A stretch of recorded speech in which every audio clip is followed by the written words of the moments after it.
India का average height क्यों घटा, एंड उधर चाइना, साउथ कोरिया, जापान, इनका एवरेज हाइट बढ़ रहा है। यही चीज मैं इस वीडियो में डिस्क्राइब करने वाला हूं, तो काइंडली वीडियो को एंड तक जरूर देखना।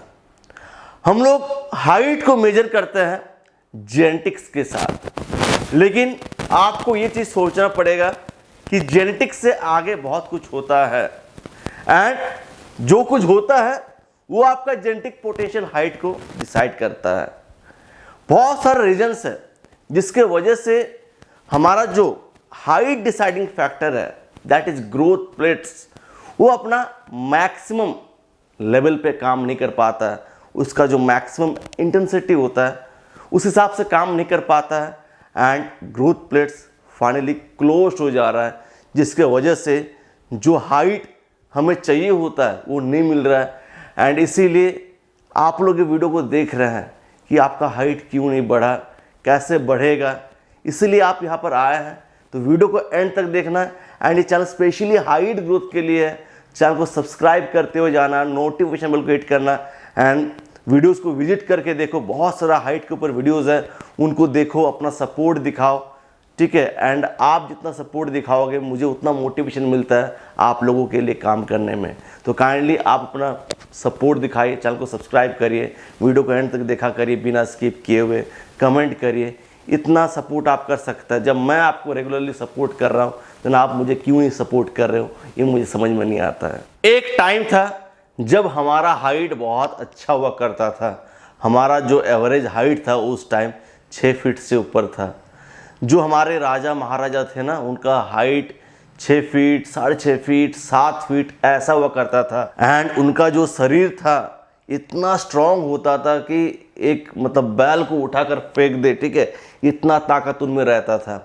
एंड आजकल के लोगों में तो इतना ताकत नहीं है कि 10 किलो का एक बैग उठा सके, ठीक है, उसके लिए भी स्कूटी का ज़रूरत होता है। एंड उस टाइम के जो लोग थे यार बहुत हट्टे कट्टे होते थे, बॉडी मस्कुलर होता था। आजकल के लोग अगर मोटे दिखते तो चर्बी रहता है जो कुछ काम का नहीं है। एंड उस टाइम के जो लोग थे ना, उनका बॉडी मसल्स हुआ करता था, एंड उनका हाइट बहुत ज़्यादा रहता था। बट जो एवरेज हाइट है वो बढ़ने की जगह घटने क्यों लग रहा है, ये सबसे बड़ा इंपॉर्टेंट फैक्टर है। एंड इसका जो मेन रीज़न है वो ब्रिटिशर्स। उन्होंने हमारा लाइफस्टाइल के साथ, हमारा माइंडसेट के साथ पूरा खेल दिया है। जैसे हिंदू मुस्लिम, ये चीज़ पहले नहीं था कि ये हिंदू है वो मुस्लिम है। उसी तरीके से जो डाइट है, जो मेंटलिटी है, जो थिंकिंग है, ठीक है, हर चीज़ में उन्होंने खिलवाड़ किया एंड हमें कमज़ोर बनाना स्टार्ट किया। अगर थिंकिंग को कमज़ोर बना दिया जाए, हमारा बॉडी को कमज़ोर बना दिया जाए, तब ना उनके लिए इजी हो जाएगा राज करने में। एंड उन लोगों का आप हाइट देखो, अभी भी देखो, अंग्रेज लोगों का हाइट 6 फीट, 6.5 फीट, 7 फीट, उनका बॉडी देखो। फ्रेंड्स, आप हमारे यहाँ पर 50-60 उम्र के लेडीज़ को देखो एंड उधर के लेडीज़ को देखो, दोनों बहुत डिफरेंस मिलेगा आपको। उधर यार 70-80 में फीमेल्स बहुत ज़्यादा फिट रहती है, ठीक है, एंड 70-80 में तो यार यहाँ पर हालत कुछ और है। ये बहुत इम्पॉर्टेंट फैक्टर है कि ऐसा क्यों है, उधर में इतना अच्छा है, इधर हर चीज़ घटते जा रहा है, ऐसा क्या रीज़न है। उन्होंने हमारा लाइफस्टाइल के साथ खेलना स्टार्ट किया था, ठीक है, एंड उन चीज़ों को हमारा रूटीन का पार्ट बना दिया, एंड वो हमारा कल्चर का पार्ट बन गया, एंड ये अभी तक चलते आ रहा है। तो अभी मैं आपको 9 से 10 रीज़न बता रहा हूँ जिसके वजह से इंडियंस का एवरेज हाइट घटते जा रहा है, एंड बाय टाइम ये और घटते रहेगा। एंड इसको इम्प्रूव करने का तरीका मैं बताऊंगा साथ ही साथ। तो काइंडली वीडियो को एंड तक देखें। एंड जिनका भी हाइट नहीं बढ़ रहा है, अगर ये सारा चीज़ आप सुनना स्टार्ट कर देंगे तो आप 25 तक अपना हाइट को ग्रो कर सकते हैं, ठीक है। तो काइंडली वीडियो को एंड तक देखना यार, हाथ जोड़ के विनती है। पहला फैक्टर ये है कि पोअर न्यूट्रिशन फ्रॉम चाइल्डहुड। मैं कहूँगा कि जब आप माँ का पेट में थे ना, तब से आपको पोअर न्यूट्रिशन मिल रहा है, ठीक है, एंड इसीलिए ग्रोथ सही नहीं होना। बचपन से आपको ना प्रॉपर कैल्शियम मिल रहा है, ना प्रोटीन मिल रहा है, ना अदर न्यूट्रिएंट्स मिल रहा है, ना प्रॉपर कैलोरीज मिल रहा है, जिसके वजह से आपका जो ग्रोथ प्लेट्स है वो बचपन से मुश्किल में है यार। वो कटोरी लेके भीख मांग रहा है कि मुझे दो, बट उसको प्रॉपर मिल नहीं रहा है, जिसके वजह से अभी जो आपका हाइट है वो शॉर्ट है। सेकंड जो फैक्टर है that is junk food culture. ये कल्चर बन चुका है कि शाम में जाके बाहर में समोसा खाना है। ये कल्चर बन चुका है कि हम लोग बाहर से कुछ लेके आएंगे घर में, वो खाएंगे मॉर्निंग में, शाम में, ठीक है, रात में कहीं और डिनर करेंगे। तो ऐसा जो कल्चर है वो बहुत ख़राब है। घर के अंदर में कैसा कैसा फूड्स है वो आप सोच लो। जो घर में खाना बन रहा है वो कितना न्यूट्रिशियस है आप वो सोच लो। घर का जो खाना है जिसको हम लोग हेल्दी मानते हैं उसमें ऐसा सा तेल यूज हो रहा है जैसे कि रिफाइंड ऑयल, ये अच्छा चीज़ नहीं है। साथ साथ मसाला वगैरह ये वो डालना, ठीक है, टेस्टी बनाना घर में, नहीं तो बच्चे लोग नहीं खाएंगे। तो ऐसा कल्चर बन चुका है जिसके वजह से ग्रोथ नहीं हो रहा। ग्रोथ होता है न्यूट्रिशन से। आप कुछ भी खा लेंगे, वहाँ से आपको कैलोरीज मिलेगा, आपका पेट भर जाएगा। पेट भर जाने से ग्रोथ नहीं होता है। ग्रोथ होता है कि कितना न्यूट्रिशन आप बॉडी को दे रहे हैं। सपोज आप एक अंडा खा रहे हैं, एक केक खा रहे हैं, केक में भी कैलोरीज है, अंडा में भी कैलोरीज है, दोनों से आपको एनर्जी मिल रहा है। लेकिन केक में क्या न्यूट्रिशन है? कुछ नहीं है। और अंडा में क्या न्यूट्रिशन है? न्यूट्रिशन से फुल है। तो आपको ऐसा सा फूड्स खाना चाहिए जिसमें न्यूट्रिशन रहे। एंड हमें ये चीज़ नहीं पता होता है। हम लोग बस यही चीज़ सोचते हैं कि किससे पेट भर जाएगा। अगर एक रोल खा लेते हैं उससे पेट भर जाएगा, यार चाउमीन खा लो ना यार उससे पेट भर जाएगा ना, रात में कुछ खाने की जरूरत नहीं पड़ेगा।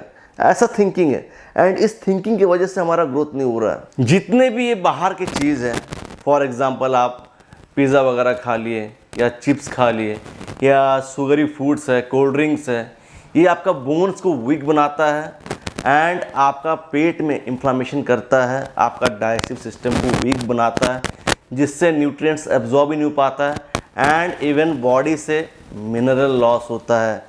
जैसे अगर बहुत ज़्यादा अगर आप नमकीन चीज़ खाएंगे जिसमें सोडियम बहुत ज़्यादा रहता है, ठीक है, क्या होता है आपका बॉडी किडनी के थ्रू कैल्शियम को फ्लश आउट कर देता है। तो अगर आपका बोन से कैल्शियम लॉस हो तो फिर आपका ग्रोथ कैसे होगा?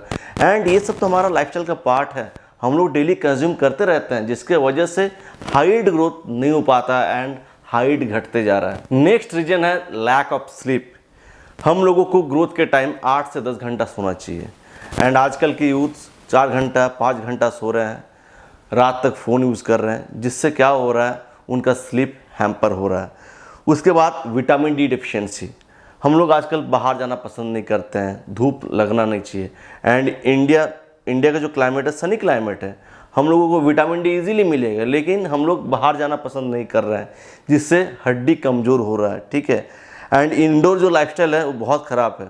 ज़्यादा घर के अंदर बैठे रहना अच्छा चीज़ नहीं है। डेली कम से कम आप खुद को एक्सपोज करो सनलाइट में। नेक्स्ट रीज़न है फिजिकल एक्टिविटीज़ का कम होना। फ़ोन वगैरह ज़्यादा यूज़ करना, घर में ज़्यादा बैठे रहना। पहले के लोग बाहर में खेती बाड़ी करते थे, लेकिन आजकल खेती बाड़ी लगभग बंद हो चुका है, बहुत कम ही लोग खेती बाड़ी करते हैं, ठीक है। तो इसके वजह से हमारा जो हेल्थ है आस्ते आस्ते ख़राब होते जा रहा है। हम लोग ज़्यादा मूवमेंट नहीं कर रहे हैं बॉडी का, तो बॉडी क्या हो रहा है, लिथार्जिक हो रहा है, बॉडी में फैट बढ़ रहा है, जो हमारा मशीन है वो स्लो हो रहा है, बॉडी प्रॉपरली ढंग से काम नहीं कर पा रहा है। जितना ज़्यादा आप एक्सरसाइज करेंगे, बॉडी का मूवमेंट जितना अच्छा रहेगा, हमारा हेल्थ उतना बेटर रहेगा, हड्डी उतना मजबूत बने हुए रहेगा, ऑटोमेटिकली विटामिन डी मिलेगा सनलाइट से, उतना ज़्यादा भूख लगेगा, भूख भी कम हो रहा है, नींद भी खराब हो रहा है, बिकॉज थकेंगे नहीं तो आपका स्लीप क्वालिटी भी खराब होगा। सो इन चीज़ों के ऊपर हमें काम करना चाहिए। नेक्स्ट जो रीज़न है बहुत ही बड़ा रीज़न है, दैट इज स्ट्रेस। स्ट्रेस कहाँ से आ रहा है?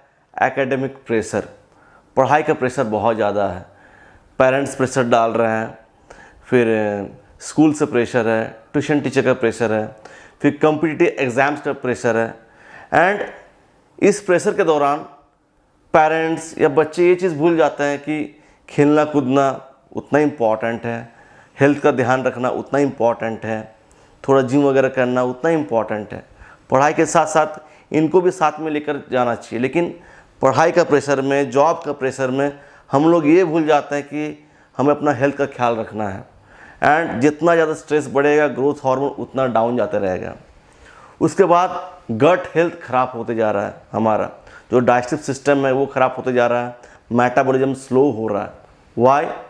बिकॉज उल्टा सीधा चीज़ हम लोग खा रहे हैं, जिससे क्या हो रहा है, जो गट बैक्टीरिया है उसका बैलेंस ख़राब हो रहा है, खाना सही से हजम नहीं हो रहा है, फिर इतना कचड़ा खाना खा रहे हैं यार, वो पेट में चिपक कर रह जाता है।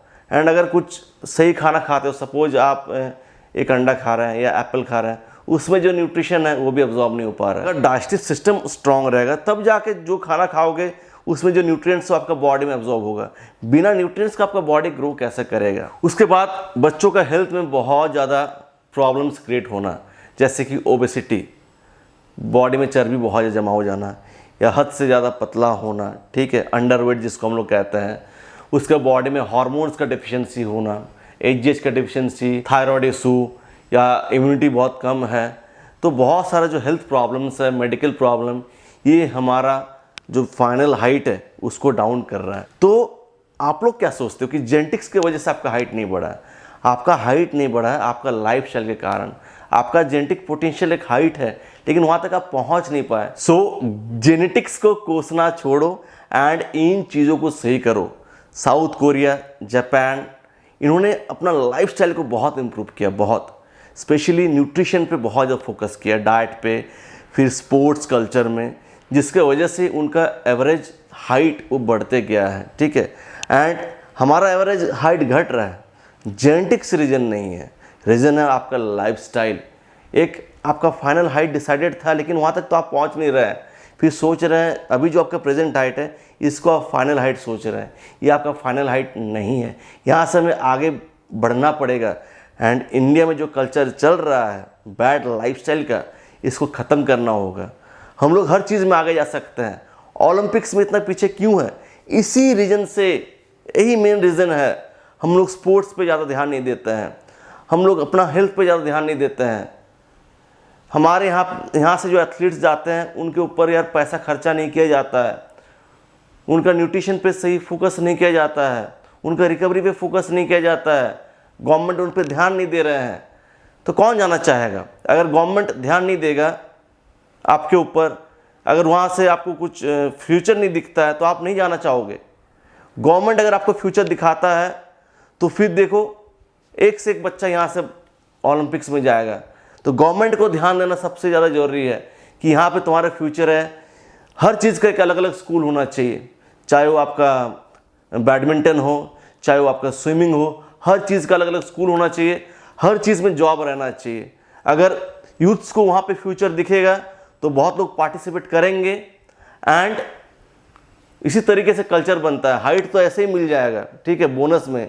पढ़ाई बस इम्पॉर्टेंट नहीं है, उसके साथ साथ स्पोर्ट्स कल्चर, उसके साथ साथ हमारा जो हेल्थ है ये बहुत मैटर करता है।